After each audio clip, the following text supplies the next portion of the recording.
قال لك هذا شي واحد مجوج وجالس مع صاحبته في دارو، واحد شويه وهي تدق مراته في الباب وتزير.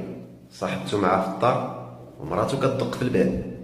بدا كيقول يا ربي لا ما تخفي ليا صاحبتي، وهذه اخر مره، وما عمر داود ما يعاود. وهي طلع ليه واحد الجنيه، قلت له انا راني قادره نساعدك ولكن بشرط، راه من بعد عامين غادي تموت غرقا. قال لي انا قابل الشرط ديالك، غير خفيها ليا. وهي تخفي له داك صاحبته. هو يطلع من المشكل سالم. دازت شي عامين هو يجي عنده واحد صاحبه، قال له راه واحد الشركه دايره واحد الرحله بالسفينه وخاصه بالرجال وفيها شي 600 راجل، اش بان لك تمشي معانا؟ هو يوافق، نسى القصه ديالو اللي قديمه مع الجنيه. ايوا ملي مشاو في داك السفينه ودخلوا لوسط البحر وهي تخرج ليه داك